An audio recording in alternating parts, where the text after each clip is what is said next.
Hi കൂട്ടുകാരെ, ഇത് കണ്ടോ? ഇതാണ് നമ്മുടെ നോനിപ്പഴം. ഒരുവിധ ആൾക്കാർക്കൊന്നും അത് മനസ്സിലാവില്ല അല്ലേ, നോനിപ്പഴം എന്താണെന്ന്. പക്ഷേ ഞാനും ആദ്യമായിട്ടാണ് കേട്ടോ നോനിപ്പഴം കാണുന്നത്. അപ്പോൾ കണ്ടപ്പോൾ നല്ലൊരു കൗതുകം തോന്നി. നമ്മുടെ കുന്നമംഗലത്തെ ആനന്ദം കുരിക്കള വീട്ടിൽ നിന്നാണ് ഞാൻ നോനിപ്പഴം പറിച്ചെടുത്തത്. ഇഷ്ടം പോലെ ഉണ്ടായിരുന്നു. അപ്പോൾ പറിക്കുമെന്ന് അദ്ദേഹം പറഞ്ഞു, പുഷ്പ നീ ഇത് കഴിക്കാൻ വഴിയില്ല കേട്ടോ, അത്ര വലിയ ടേസ്റ്റുള്ള സംഭവമൊന്നുമല്ല. എന്നാലും വേണ്ടില്ല, ഞാൻ ഒരു 3 പറിച്ചെടുത്തു. പക്ഷേ എന്താണെങ്കിലും പറിച്ച് വീട്ടിൽ കൊണ്ടുവന്നപ്പോൾ എൻ്റെ അമ്മോ എന്തോ ഒരു ദുർഗന്ധമാണെന്നറിയോ, ദുർഗന്ധം സഹിക്കാൻ പറ്റില്ല. ഞാൻ വിചാരിച്ചു ഈശ്വരൻ എന്ത് സ്മെല്ലാണ് അപ്പ.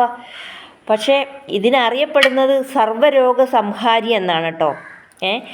ബാക്ടീരിയ, വൈറസ്, കുമിൾ, ക്യാൻസർ, പ്രമേഹം, അലർജി, നേത്രരോഗങ്ങൾ, വൃക്കരോഗം, ഹൃദ്രോഗം, സോറിയാസിസ്, രക്തസമ്മർദ്ദം, ആസ്മ, തളർച്ച, വിളർച്ച, അപസ്മാരം, അസ്ഥിരോഗങ്ങൾ, കരൾ രോഗങ്ങൾ, ക്ഷയം, ട്യൂമർ, ത്വക്ക് രോഗങ്ങൾ, സ്ത്രീകളുടെ സാധാരണ ആരോഗ്യ പ്രശ്നങ്ങൾ, ആർത്തവ പ്രശ്നങ്ങൾ, വന്ധ്യത പ്രശ്നങ്ങൾ, അങ്ങനെ എന്ന് പറയേണ്ട അങ്ങനത്തെ ഒരുപാട് രോഗങ്ങൾ ശമിപ്പിക്കാനുള്ള ഒരു സർവ്വരോഗ സംഹാരിയാണ് കേട്ടോ നമ്മുടെ നോനിപ്പഴം.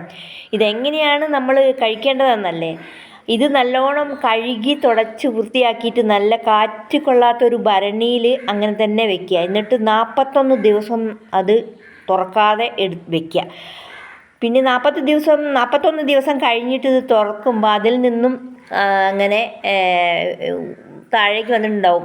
കുപ്പീൻ്റെ താഴെ കാണാം നമുക്ക് ആ ജ്യൂസ് അരിച്ചെടുത്തിട്ട് മറ്റൊരു കുപ്പിയിലാക്കിയിട്ട് അതെന്താണ്, നമ്മൾ 20 മില്ലി ഓരോ ദിവസവും കഴിക്കുക. 20 മില്ലിയിൽ ഒരു 1/4 ഗ്ലാസ് വെള്ളം ഒഴിച്ചിട്ട് അത് നമ്മൾ കുടിക്കണം, ദിവസവും കുടിക്കണം.